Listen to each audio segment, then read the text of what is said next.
Another day, another set of records on Bay and Wall Street, although we did see somewhat muted trading ahead of the Thanksgiving holiday in the U.S. Wall Street will be closed tomorrow, and then we get half a day on Friday. Bay Street is now looking at a year-to-date gain of about 19%. The Nasdaq still leading the way in North America, though. It's up by 31% year-to-date. A stock of note on Bay Street today, shares in CannTrust took another hit, now down by more than 80% year-to-date.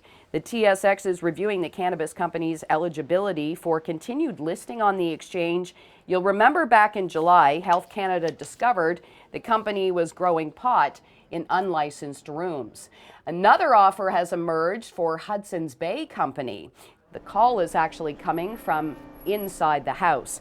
Catalyst Capital is offering $11 per share in cash, topping an offer of $10.30 made by a group of investors led by HBC Executive Chairman Richard Baker. Now, Catalyst already holds a roughly 17.5% stake in HBC and says it plans to vote against the offer by the group led by Baker.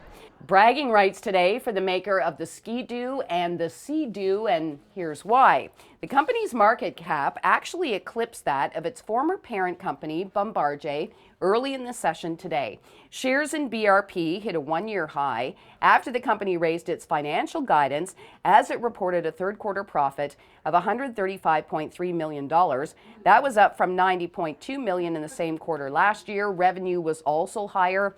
Bombardier actually spun off the operation back in 2003. And the Alberta government says it will leave its oil production quotas unchanged in January.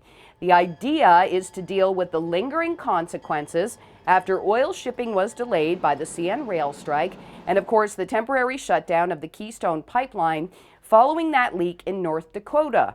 Now, that quotas have actually helped bring the price of Canadian oil up, and it was all started by the previous NDP government in Alberta.